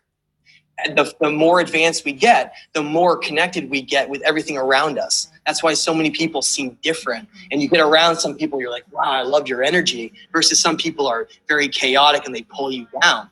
That represents people that have completely different kinds of energetic states. So when you get in groups that are all in the same wavelength as you are, those are all people that are higher vibrational frequency. And what kind of people are those? Open-minded thinkers, people that have an understanding of aspects that most others don't, because they're only able to get there if they do. That's how it works. If you're really held back by certain ideas, things where you're not a very good person, but yet you still read all kinds of spiritual things, that doesn't mean you're going to be able to skip and cheat that process. There's these very defined laws that go into how we're able to get to these higher states of vibrational frequency. You can't cheat. It means that it's been this design all along for ways for us to learn and grow in this environment we find ourselves in. And that's what I want to end on by really wrapping our heads around the idea of, well, what is the nature of reality? And what are we doing here? What is our purpose? And what is our history? Where do we come from? And so that's what I strive for, is connecting geologic evidence, climate evidence, ancient texts, ancient history, spirituality, Gnostic writings, the whole spectrum. You can't understand it all unless you connect the whole thing, because you're only going to have one piece of it. Okay, let's open up the questions. I'll try to say the question again, or at least summarize what it is in case people can't hear it on the online here. I just read something about the Lewis Park expedition. That a lot of their journals, all of their information, they were writing constantly. A lot of it has been confiscated. And they mentioned evidence of giant beings. Yes, very interesting. I'm glad you brought that up. A lot of that has been. And some people would, if they heard that, would completely look at it with two heads, right? Giants? Well, if you go, has anyone ever heard of the Serpent Mound in Ohio? Okay. The native indigenous cultures of the United States follow the same rule that I mentioned before. Same rule. They're much older than we've been told. They did not come down through the Bering Sea Strait like we've been told. That was impossible to navigate, by the way. It was ice caps. You could not navigate that. You wouldn't have made it. If people did, it would have been a very small amount. What we're talking about is indigenous groups that were left over from when this global society once existed, where people could get around everywhere, and where some groups remained indigenous. I'm not saying every group around the world was advanced and part of this connected culture. Like I said, just like there is today, where we have this, we're doing artificial reality and technology right now, and yet there's still tribes in the Amazon that are primitive, right? We still exist in that same, they existed in that same type of world back then, where it was like two worlds existing at the same time. Now, these explorers in the United States, when they came to North and South America, they saw some really bizarre stuff. And one of the things you find is when there are old newspaper clippings. I would encourage people to go online and look at this. I think out of Wisconsin and some other places around the country, where they did some excavations of these serpent mounds. Again, they're called serpent mounds, these indigenous mounds in the United States. Remember, getting back to talking about the serpent. Go down through Machu Picchu, right down through the Mayans and Aztecs. They're all obsessed with the serpent and dragon. That's a whole nother topic to get into. But again, it gets into this whole idea of symbolism and what it played in back then. But So these serpent mounds, they've dug some of them up. What did they find? Some giant beings sometimes. They've done newspaper articles where they talked about how there was like 7, 8, 9, 10-foot beings that have been found in some of these graves. Well, why has anyone ever heard about that? Has anyone ever heard of the Nephilim that are mentioned in the religious Nephilim, talked about as being great giants that were considered some kind of a strange hybrid or something of a great bloodline that used to be here? There were those great kings I mentioned, like, you ever heard of Gilgamesh? Gilgamesh has been shown in depictions with a lion he's sitting with, except the lion is the size of a house cat. You know it's a full-grown lion because it has a mane. Lions that are young don't have manes. So go look at pictures of Gilgamesh and other kings. They have like these lions that are the size of house cats. It's possible. Well, there used to be ancient bloodlines, and some humans back in the long time ago were much, much taller than they are now.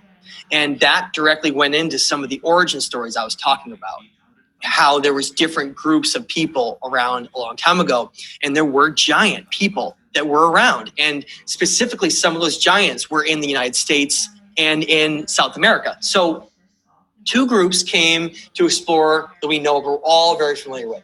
Lewis and Clark crossed in the Northwest and explored the United States, whereas Magellan explored the Straits of Magellan off of South America. Well, and again, these are all things that are, just like you said, completely left out of the books, and yet people scoff at the idea of a conspiracy. So Lewis and Clark mentions in his logs they saw giants. No one ever heard about that ever again. Magellan, even better. He was sailing, and these are in his direct logs. Go look it up online. I talk about this all the time. Magellan was sailing down what's called the Straits of Magellan, named after him, off of Patagonia, off of South America. And when they were sailing through that wild mountainous island region, they had to go ashore to get supplies. So they did this. They parked their boat along the shore. This is what it says. It's right in their logs too. They park it on shore, and the men all go inland to find supplies. Well, they encounter these giants inland, giants that are 10 feet tall, according to them, that attacked them viciously. And they had to go back to the boat and then leave. And they said that some of them are very vicious, and they went back to Europe and they told them there. And then it was essentially no one ever heard of it again. It actually says in the logs that they reported it multiple times and no one ever heard of it. So what is going on, right? What is going on? It's so weird. There is all of these strange aspects of our reality that have been hidden over time. Some even claim that the Smithsonian is involved and that some of these skeletons have been found and they've just been buried and thrown away. And how do we know when there's an archaeological find that goes against this doctrine, right? And it gets put away and it's, that'll be put on display or whatever, and ends up in some basement. Who's tracking that stuff? Does anyone care? Does anyone care about what happens to any of this stuff? Most people don't. And sadly, a lot of history has become something called the Vatican Archives. I don't think anyone knows of. The Vatican Archives represents where a lot of the native indigenous writings that came from the Aztec and Maya went when they colonized. Cortez came and basically conquered and destroyed the Inca and Maya, the Aztec and Maya. They took a lot of those ancient writings that talk about a lot of what I'm talking about, and they confiscated and hid them, just like they did with some of these Gnostic writings that are hidden down there as well. Just because it would go against this paradigm that, like I've mentioned, that would disrupt things the way that we've been told. So we'll make a long story short, the Romans even have stories about how that when they were moving into Germania, which is the region of Germany, they fought giants. They fought them, adults. And that information was eventually just became myth, just like these ancient civilizations in Atlantis. And now we don't even believe that any of it was real. And it's like, it was actually part of our history. And it really makes you like take a step back and be like, wow, I have to rethink a lot of what happened back then and what used to be around. Yeah. Buffalo Bill was given a gift of a giant human femur. Really, I didn't know about that actually. Buffalo. So they said Buffalo Bill was given a giant femur of one of these giants. That's really, really cool. I didn't know about that. So I mean, it's hard not to go towards the idea of the suppression and conspiracy aspect, because over and over again you find this it just keeps coming up where information disappears, and then, or in some cases it's inverted to a meaning where we think, something like the concept of heaven and hell and what that means. You find out it's actually like a tool to control people, whereas it's really just a concept of it's not a physical place that you go.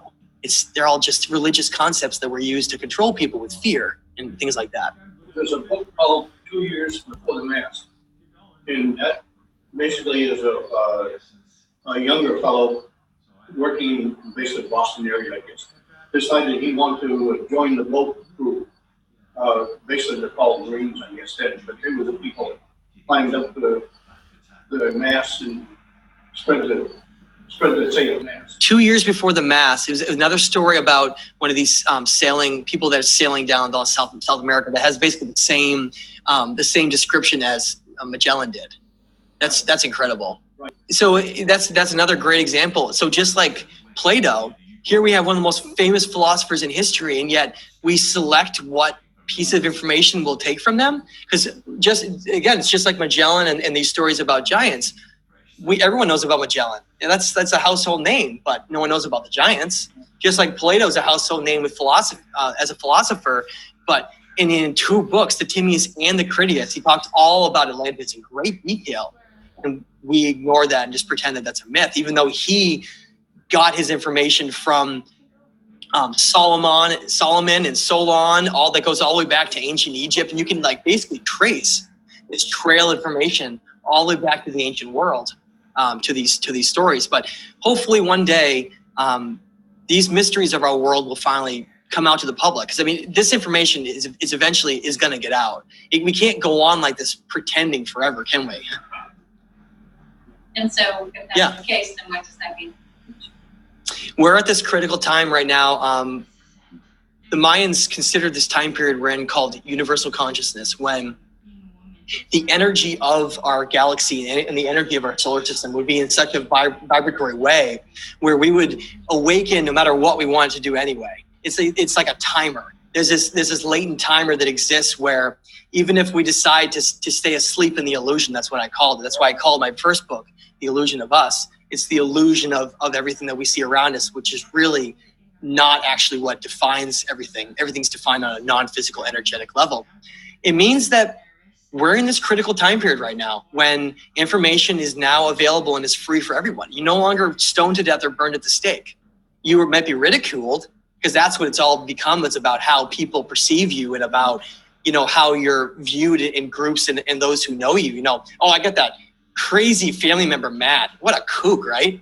That's how we're perceived by some, when in reality, maybe that kook is the one who's actually telling at least partially the truth. So right now, more and more people are what we call waking up all the time, which is at least realizing that things are not completely the way that we've been told and are looking into alternative theories, whether that's regarding spirituality and religion, ancient history, origins. It doesn't matter what it is, or all of the above. We're just looking into other ways where things are way more fantastic and amazing than we've been told. And that's one of the things I didn't mention is internally when I was young, I was in all kinds of classes and groups where I was being fed that information. And I just remember this feeling inside that was just telling me it was wrong. There was a deep intuition feeling inside of me. Like some of us somehow internally know that there's a guide for truth within us, that if we don't want to exist in a completely logical mind. We got to remember that there are these aspects of us that we don't really understand fully, these intuition, these higher connected aspects. I'm sure a lot of people in this room know what I'm talking about. When you go into these times where you might close your eyes and go into a semi-meditative state, it's like you connect to this other place that's not in this physical realm. And I think that that's what we're entering, is a time when it's the time of materialism is ending, and it's the time of great spiritual conscious awakening. Yes. I think that, remember I mentioned how human beings we're called the children of mankind? I think that we're largely being kept out of the truth of the cosmic truth, because we're like this savage race still that is trying to find its place and purpose, but we're still very, very violent in that. And I even go as further to state that we've been driven to this violence purposely, to be in a state that we don't belong in. That's why everything is basically based on like war and things that are violent, basically. And so it's like a prison planet. We're in a place where I think we're closed off from this cosmic truth until we can grow up. And I think we're constantly being observed. Because I mean, look at it right now. The universe is so vast that there are estimates right now, if you look at habitable planets around star systems, would be in our Milky Way alone, there are at least 500 million star systems with habitable planets in just our Milky Way. And scientists, astronomers have at least estimated that there are millions to potentially billions of galaxies. So if there are millions, potentially billions of galaxies, and each galaxy has 500 million stars with planets that have life around them, try to do the math on that. Basically, it tells you that the cosmos is full of life. Fancy stuff. This is a real thing. And there are people that have been watching them for years. I don't think they're stars, that's for sure. They're not stars. Yeah. They're much smaller. Yeah, so they're either two things. I agree. As everyone knows, the whole story of like Area 51 with Roswell and all that stuff, there certainly is some kind of advanced technology that the U.S. military, the Nazis that had. I mean, if you look into that, it's absolutely. You can even see pictures of Nazis playing around with anti-gravity stuff. Have you guys ever seen that stuff? It blows your mind. It's like, wow, really? The idea is, and I'm not going to go down this long road, but if anyone's ever heard of Operation Paperclip, it was the idea that when the World War II was ending, the United States scientists wanted to get some of these goodies, some of what they knew. Which, where did that come from? That's the other question, right? Some of this technology. And so they went over and they stole some of these Nazi scientists before the war ended, and that was true. And that's where a lot of this technology information came from. But the point is, I think that technology got into the hands of some people, and a lot of UFOs that people perceive are probably some kind of military technology, because really, would a sentient civilization be stupid enough to get actually seen? I mean, you have to understand, they would obviously be conscious enough to understand, to know that our wavelength of seeing the visible light spectrum is so minimal that it would be so easy to exist just outside it and be essentially invisible, like a cloak. It would be so easy. You would just go outside the visible light spectrum. Boom, you're done. So I don't think all UFOs are military UFOs, because I think sometimes, what if these beings, if everything is based on being non-physical, so essentially it'd be like telepathy, right? So you could maybe want to be seen because maybe you want to change something in someone's lifetime by giving them some kind of a brief experience, and you know that they're watching you because you're literally connecting to them at a telepathic level. It gets very bizarre, but there are a lot of people, like everyone's ever heard of Stephen Greer, who has this whole idea where they go out to the desert and they have these meditation sessions, and they like call to them, like this is a space where you can show yourself, and boom, all of a sudden something comes out, and they're like, whoa. So that's the idea of where there's a lot more going on around us than we really understand on multiple levels, both technological levels and on levels beyond our comprehension. I've had people. This one is to the east, but if you look to the north and lower on the horizon, there's another one. Yeah. And I saw that one, and it's doing exactly the same thing, and it's a different color. It's smaller. Yeah. The one I'm looking at that I see it all the time. It's red, yellow, and blue. It's beautiful. And there's another one that's larger, but it's pure white. You should try to get it on film if you can. I would encourage you to do that. Yeah, I've seen many objects like that. And one of the most bizarre thing, I have had a couple encounters where, and I'm not even a huge guy that spends a lot of time with UFOs, but I remember a couple situations where I have seen something caught my attention. And I remember multiple occasions when it caught my attention, then it would disappear instantly. As in, if there's some kind of a level where it can perceive if a human being realizes that it perceives that thing, then it can know that whole idea behind it. I think that that's something that we're dealing with, that and potentially basically like military technologies. I feel they're reaching out.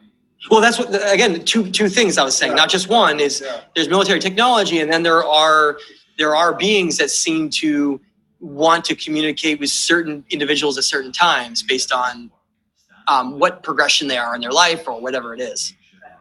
Yeah, so that work has been called the good work by many over time. Mark Passio has given that a name, and it represents a decision you make in life to follow a certain kind of path, to be one of these, I guess you could call them beacons for all those around us, so that you can raise the vibration and energy. And like you said, I think that those are the people that, if a sentient being was going to communicate with some way, just seeing it or whatever it is, they would probably only choose individuals like that, who they know are a certain kind of consciousness. Because I don't think they're going to waste their time on closed-minded, low vibration people. No. Are you actually doing this? Are you actually doing these motions? No. Are you bending the light to make the appearance of them? Yes. Those beings, the Anuna, the Anunnaki, it claims that they came here to achieve immortality from life, and that they wanted to cheat having to exist in the physical realm to become non-physical. That's why they created us, to be able to just exist internally in higher dimensions, where you could essentially govern or rule over anything below you, because you would have a higher state of awareness. And so you mentioned having connections and telepathic visions, all these things. I think we're constantly being bombarded by beings that are non-physical, that exist in dimensions all around us all the time. Some of them are malevolent, some of them are benevolent, some of them are bad, some are good. And I think there are a lot of really evil people that have gotten in contact with. There's a lot of dark stuff in our world. I'm sure some of you are aware. Go look into Bohemian Grove. Go look into some of these really strange stuff that some of these elites do. But there are those who will practice what they call the dark arts, where they try to connect with some of these, some of those beings that exist in other dimensions that are not good. They're actually very bad. So that's what this whole idea is, that there are beings that exist on both sides of the spectrum that are constantly, we're sort of right in the middle, and we're being bombarded by influences from all around us. But in many ways, we don't often realize what that influence is. Go ahead. Can you speak at all to coming ice age? I mean, do you have any knowledge of when this may happen? And now this is not a topic that a lot of people like. It makes them very nervous, makes them very scared. But there are things going on right now. And we're in one. It looks like these cycles occur roughly every 12,000 years, which is when the ice age last ended 12,000 years ago. People know about what they're spraying in the sky, planes above you, okay? Those are actually, those in the know and those in the CIA, they actually don't call them chemtrails. Go look on YouTube to a discussion from John Brennan of the CIA. He talks about the program. They call it an SAI program, stratospheric aerosol injections. And the whole idea is they're trying to prevent that electromagnetic grid from collapsing, just like it did back 12,000 years ago, which then disrupted the whole planet and melted the ice caps and volcanoes. And notice how many earthquakes and volcanoes we've had on our planet if anyone's been paying attention over the last 10 years. It has skyrocketed all around the world. So the whole point of that program is, it is one of the greatest conspiracy things that's ever happened in human history. It is a global program where they know if they tell people that we're going through a potential cycle change where something would happen, people would freak out. So what do? They convince people very easily that they're all just contrails, which are a natural condensation trail from a plane, which is absolutely real. When a commercial plane flies out of Portland Airport and flies towards Montreal, Quebec, and it goes up to a high altitude, it's going to create a very, very, very limited cloud behind it called a contrail. That's simply condensed water vapor that's created because it's flying at very high altitude. The water vapor, and remember, mark these words, will always have to dissipate within a minute. always, because it's not an actual real cloud. It's like these bubbles that get created that then just sort of evaporates. Whereas what some of these other things that are happening in the sky, if you pay attention, all of a sudden the sky gets all hazy and there's all these lines that cross each other everywhere.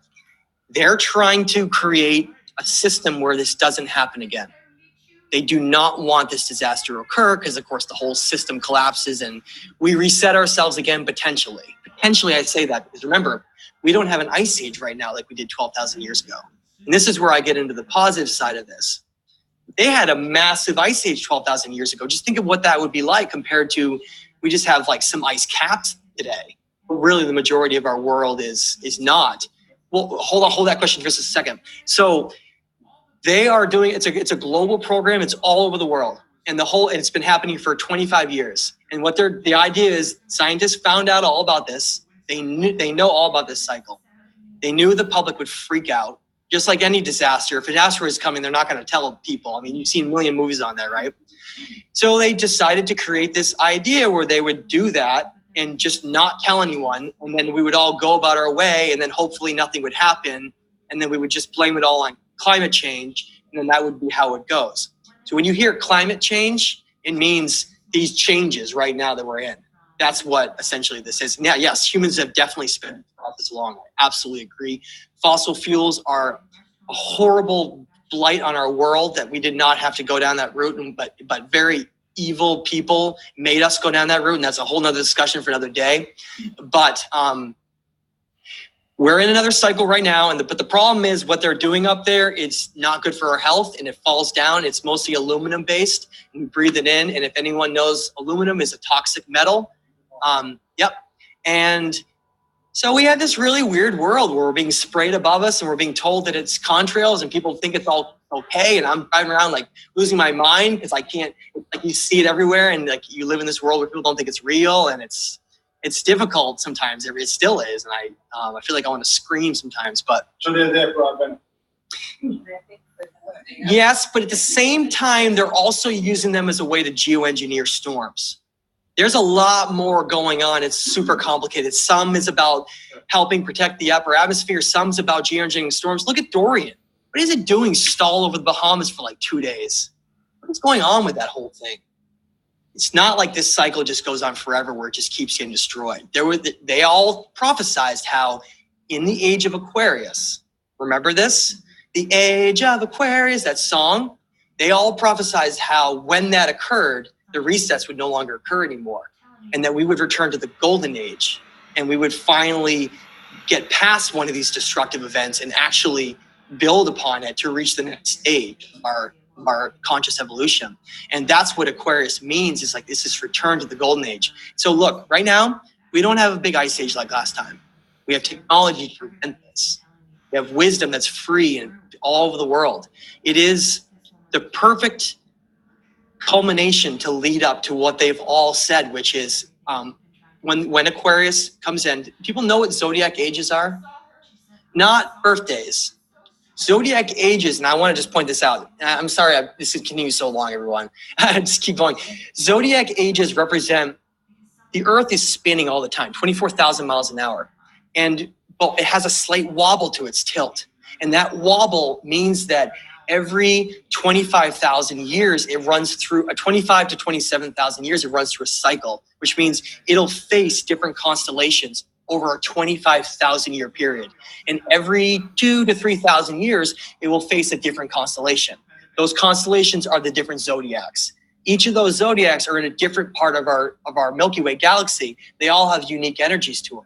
So the idea is that these beings, literally, they allow, or whatever it is, allow a certain age to be represented by a certain kind of energy based on that.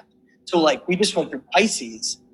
Pisces was decided to be a very negative age, and it was. What happens with, anybody know about balance and duality? If you have something that is balanced, you have a lot of evil, you have to flip the other way to balance it, right? So you look at how dark Pisces was, thousands of years of evil and darkness and war. It means that we have to, for balance purposes, that's what the universe is designed around, balance, we have to flip the other way. That's how ancient cultures knew that the age of Aquarius was going to be what it was. And guess when the age of Aquarius is? The age of Aquarius, according to my data and a lot of others, is supposed to be fully in within 2030. It's not even very far off if you consider cosmic ages. That's why all this stuff is happening right now. We're in the great transition to the age of Aquarius and the conscious revolution of humanity. That's right, exactly. This is the most incredible time to ever be here. So if the age of Aquarius is supposed to come in 2030 and it's 2019, we have like 11 years, right? I think it's going to be a very rocky road. What was your question? I'm sorry. It was actually about bullshit. Yes. Okay, I want to bring that up because that's where everyone goes, yes, that may have been one of the factors that destroyed this past civilization. There could have been a complete pole shift. Do people know what pole shift is? There's a magnetic north and south pole in the earth, and it represents the tilt of its axis where it's spinning, okay? If you get a pole shift, you can shift it. The whole earth can become unstable because it has to readjust. Look at what's going on over the last 10 years. The Inuit of Canada came out and stated that the stars had moved. They had been hunting with the stars for generations after generations. All of a sudden, they were in a different spot. Like, what is going on? Well, our magnetic North Pole has been moving for over 10 years right now. And they've had to go up, fly reconnaissance missions up there to try to find out where it is right now. That's the effect right now of this shift. But however, notice it hasn't happened yet because a wobble is not a shift. It's a wobble. So I think, look at all this weird secrecy in Antarctica. All these presidents going down there to visit it and walking around. All this weird secrecy in the North Pole. Admiral Byrd, anyone ever heard of Admiral Byrd? Flew over the North Pole, saw some strange hole in the ground and all this stuff. I think that they've had secret technology at the poles for a long time. And the combination of chemtrails and technology is they're going to prevent this pole shift. It's not going to happen. They're going to try, and I think based on the prophecy that everyone says, it's not going to happen. But war might. As you can see, they've been trying to start war over and over and over again, and people keep rejecting it, thankfully, because we're in a higher conscious mindset. But there's going to be a lot of it's going to be a rocky road over the next whatever years it is to transition to this, even if we don't get those types of events. It also gives you an idea of how, okay, so these different ages somehow transition to reflect the level of sophistication and balance that that civilization follows. So it really gets into a lot of complex questions about how, whether or not that process is natural or if it's unnatural or what it is. But the fact is, we are in what's called this is the great darkness before the dawn right now. Thank you so much for that wonderful discussion. I really appreciate everyone sitting down to have this highly conscious conversation, and hopefully I can meet a lot more people like you. So thank you so much. Awesome. Really appreciate everyone. Thank you.